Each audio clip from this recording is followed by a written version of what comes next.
एक राजा था। उसने अपने राजगुरु के पद पर एक सन्यासी को बैठा रखा था। सन्यासी होते हुए भी वह धार्मिक एवं आध्यात्मिक ज्ञान से काफी दूर था। उसे केवल सांसारिक बातों का अधिक ज्ञान था। इसलिए वह राजा को धार्मिक एवं आध्यात्मिक ज्ञान न सुनाते हुए अक्सर उसे दूसरे राजाओं पर आक्रमण करने के लिए उकसाया करता था। वह उसे कहा करता था कि वह क्षत्रिय है और क्षत्रिय का धर्म होता है युद्ध करना। अतः उसे चाहिए कि वह पड़ोसी राजाओं से युद्ध करे, किसी भी युक्ति से उन्हें पराजित करे और उनके राज्य को जीतकर अपने राज्य में मिला ले। इस प्रकार वह अपने राज्य का विस्तार करता रहे। यद्यपि वह राजा अपने राजगुरु से धर्म और आध्यात्मिक ज्ञान की अपेक्षा रखता था, धार्मिक बातें सुनना चाहता था, परंतु वह उसे वो ज्ञान सुनाकर युद्ध के लिए प्रेरित करता रहता था। इससे राजा के धार्मिक संस्कार लुप्त हो गए और युद्ध करने के संस्कार पैदा हो गए, जिसने वह अपने पड़ोसी राजाओं पर आक्रमण करके युद्ध किया करता था। क्योंकि विचार उसके युद्ध वाले हो गए, अब सारे पड़ोसी राजाओं से वो लड़ाई करने लगा, युद्ध करने लगा। एक बार संयोग ऐसा हुआ कि राजा का राजगुरु कहीं दौरे पर गया हुआ था और उसी समय सदगुरु कबीर साहब का उस राजा के राज्य में आगमन हुआ।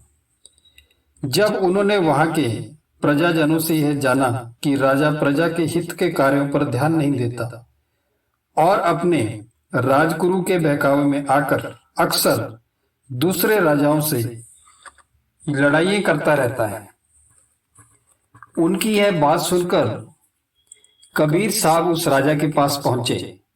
जैसा कि इस बात का उल्लेख किया जा चुका है कि राजा का अंतःकरण में धार्मिक और आध्यात्मिक संस्कार भी थे। अतः जब उससे कबीर साहब के दर्शन किए तो उसके भी संस्कार जाग गए। उसने उनकी अच्छी प्रकार से आवभक्त की। जब उसने कबीर साहब से अपने यहाँ कुछ दिन रुकने का आग्रह किया तो कबीर साहब फिर वहां रुक गए। एक दिन वह राजा कबीर साहब के पास आकर कहने लगा कि साहब जी, मैं कल अपने पड़ोसी राजा से युद्ध करने के लिए जाऊंगा। मैं उसे पराजित कर अति शीघ्र लौट आऊंगा। तब तक आप यहीं रुके रहना। कबीर साहब इसी अवसर की प्रतीक्षा में थे। उन्होंने उसे अपने पास बिठाकर कहा, राजन, तुम युद्ध क्यों करते हो? तो राजा ने जवाब दिया कि ये तो मेरा धर्म है, क्योंकि मैं क्षत्रिय हूं। मेरे राजगुरु का भी यही कहना है। तुम्हारे राजगुरु को तुम्हें आध्यात्मिक ज्ञान देना चाहिए था या कि युद्ध का ज्ञान देना चाहिए था? कबीर साहब ने ये बात पूछी।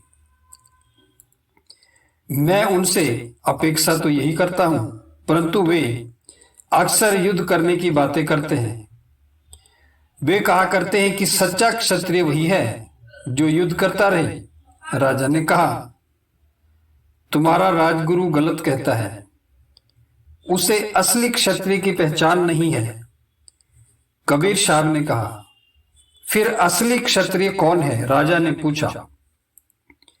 असली क्षत्रिय वह होता है जो अपनी प्रजा की रक्षा करके उसके हित के लिए कार्य करे।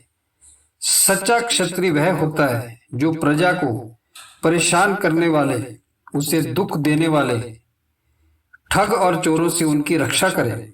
असली क्षत्रिय वह होता है जो अपने राज्य में भ्रष्टाचारी, दुराचारी, अनाचारी तथा और भी अन्य प्रकार के गलत कार्य करके प्रजा को दुख देने वालों को अपना सिर न उठाने दे, उन्हें दंड देकर शांत करे। असली क्षत्रिय वह होता है जो सदैव रचनात्मक कार्य करता रहे। हे राजन, तुम्हारे राजगुरु के उपदेशों ने तुम्हारी राज तृष्णा की आग में घी का कार्य किया है और तुम हजारों लोगों की हत्या करते रहे, फिर भी तुम्हारे हत्या करने का जघन्य अपराध को वह तुम्हारा धर्म बताकर तुम्हें भ्रमित करता रहा।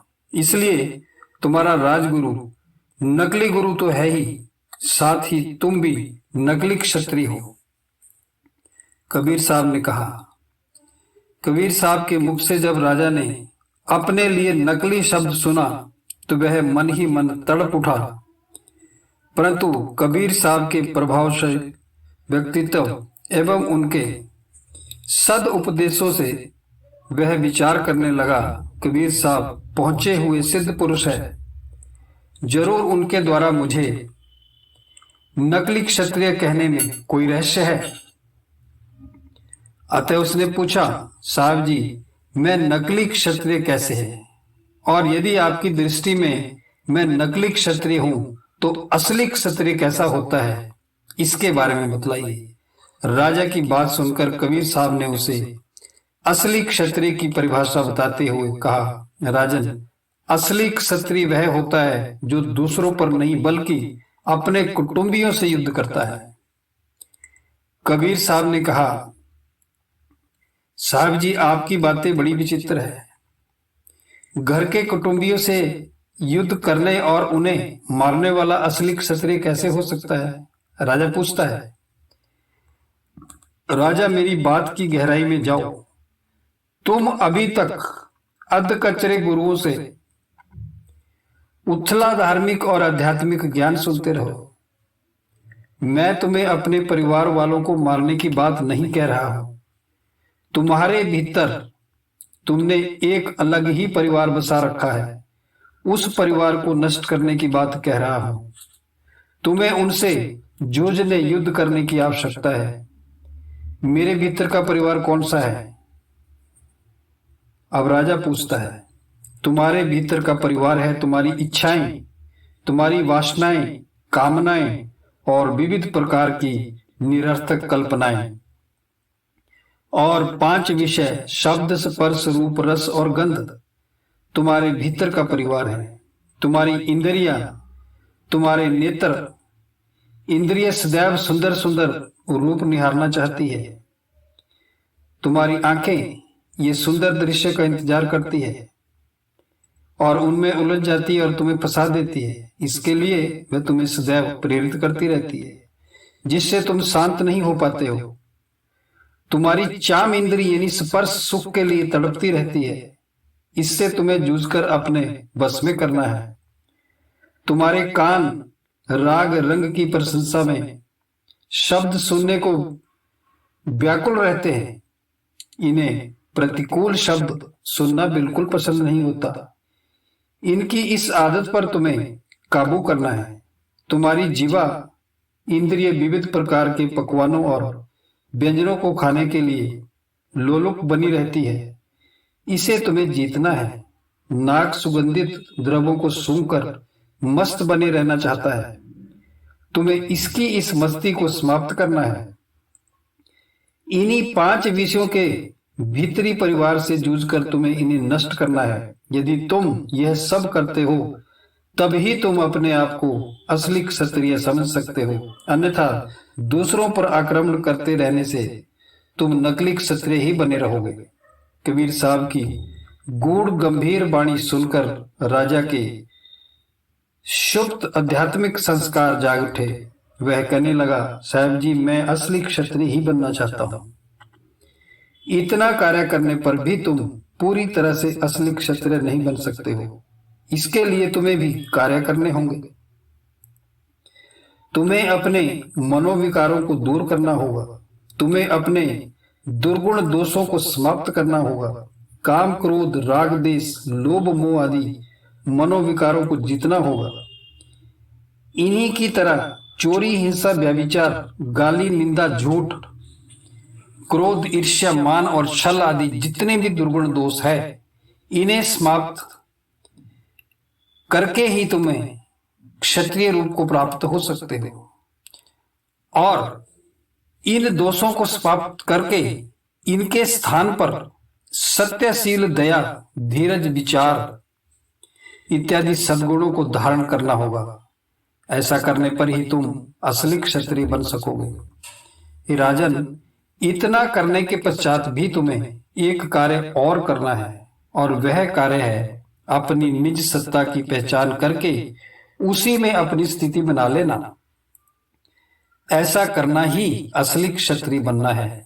तुम्हारी बाहरी राज्य तो कोई भी छीन सकता है, तुम्हारी मृत्यु होने पर तुमसे छूट जाएगा, परंतु तुम्हारे इस स्वरूप स्थिति के राज्य को कोई नहीं छीन सकता और तुमसे कदापि अलग नहीं हो सकता। यहां तक कि तुम्हारी मृत्यु होने पर भी तुमसे नहीं छूटेगा। तुम अभी तक एक और गलत कार्य कर रहे हो। तो राजा पूछता है कि वो कौन सा? तुम जीवों को मारकर उनका मांस भी खाते रहे हो और अपने शरीर को पुष्ट बनाते रहे हो। यह बहुत बड़ा पाप तुम्हारे द्वारा हो रहा है। भविष्य में ऐसा कभी मत करना। जो निरीह एवं मूक प्राणियों की हत्या करके उन्हें खाता है, वे इंसान नहीं बल्कि जानवर है। मनुष्य की खोल में वह हिंसक सिंह है। हिंसा करने के कारण वह अपने मनुष्य जन्म को हार जाता है। हे राजन, जीवों को मारकर खाने की तरह जरा जरा बातों पर क्रोधित होकर जो दूसरों को नुकसान पहुंचाते हैं, उन्हें सताते हैं, वे भी कम पापी नहीं होते। दूसरों को सताना वीरता नहीं बल्कि कायरता है। वीरता तो दूसरों की रक्षा करने में है। मैंने तुम्हारे आगे आज कई मनोविकारों की चर्चा की है। उन मनोविकारों में सबसे अधिक प्रबल मनोविकार मनमंत है। मनमंत का अर्थ होता है साहब। राजा ने पूछा, मनमंत क्या है? मनमंत कहते हैं काम विकार को। इसे मनमत इसलिए कहा जाता है क्योंकि इसी का मनन चिंतन करने से काम, क्रोध, लोभ, मोह आदि समस्त विकार पैदा होते हैं। इसलिए समस्त मनोविकारों की मूल जड़ को समाप्त करने वाला ही सच्चा राजा है। वही अपने जीवन को सफल कर सकता है यदि वह काम विकार नष्ट कर दिया जाता है। इसे समाप्त करने का संकल्प करके नष्ट कर दिया जाता है, तब व्यक्ति शारीरिक रूप से अवश्य ही मर जाता है, परंतु उसकी आध्यात्मिक मृत्यु नहीं होती। ऐसा होना ही उसका अमर बन जाना है। इसलिए हे राजन, तुम वास्तविक रूप से अमर बनो। अंत में मैं तुम्हें एक और बात कहना चाहता हूं कि लोग वास्तविक राम या ईश्वर को नहीं जानते। वे बाहर कहीं या आकाश के पार किसी लोक विशेष में उसकी कल्पना करते हैं। इस विषय में पहली बात तो यह है कि शून्य आकाश में या इसके पार कोई राम या ईश्वर नहीं है। इसलिए उसे मानना, उसे स्नेह करना, उसे प्रेम करना, उसकी पूजा पाठ करना, उसकी वंदना करना सब निरर्थक है, क्योंकि वह मन की एक कल्पना मात्र है। जब मन के समस्त संकल्प समाप्त हो जाते हैं तो फिर कल्पित राम या ईश्वर की समाप्ति हो जाती है और मृत्यु के समय सब कुछ शून्य हो जाना ही है।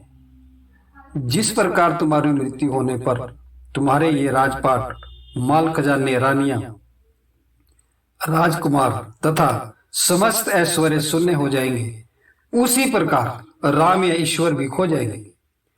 तब यहां तुम्हारा क्या शेष रह जाएगा?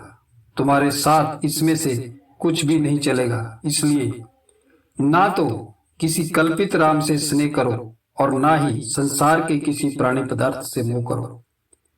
जो व्यक्ति ऐसा करता है वह अपना जीवन सफल करके संसार से विदा हो जाता है।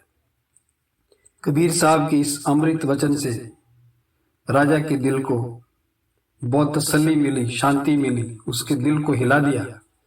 उसके दिल में हलचल मच गई। उसे अपने असली क्षत्रिय होने और क्षत्रिय का बोध हो चुका था। अतः अगले दिन वह पड़ोसी राजा से युद्ध करने की बजाय सदगुरु कबीर साहब के साथ चल दिया। धर्मगुरु कहलाने वाले व्यक्ति कहते हैं कि यदि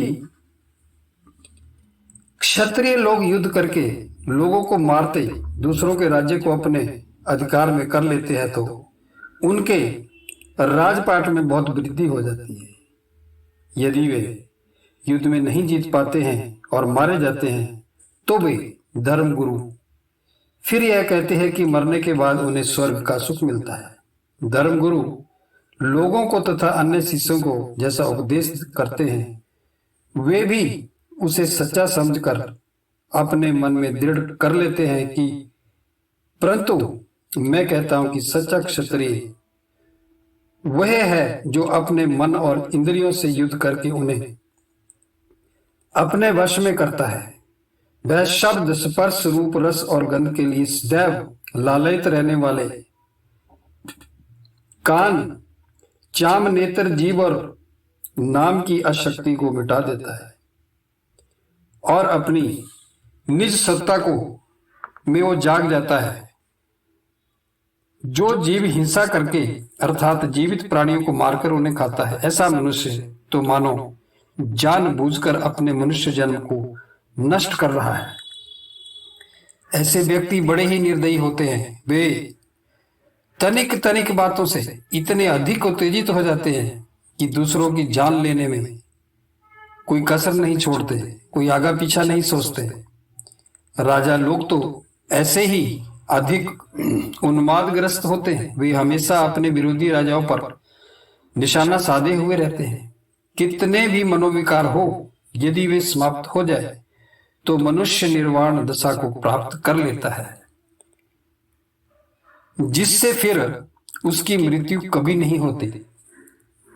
परंतु जो अपने निज स्वरूप राम को नहीं समझते, उसे अपनी स्वसत्ता से पृथक मानते हैं, वे यह नहीं सोचते हैं कि उनके मरने के पश्चात उनके माने गए राम ईश्वर या समस्त भोग पदार्थ शून्य हो जाएंगे।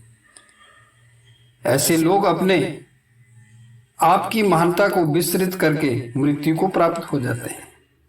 और जो लोग गुरु का सदगुरु का कहना मानकर अपने निज स्वरूप को जान लेते हैं और अपने विकारों को जीत लेते हैं, फिर वो इस भवजल से पार हो जाते हैं और उनका फिर जन्म मरण नहीं होता।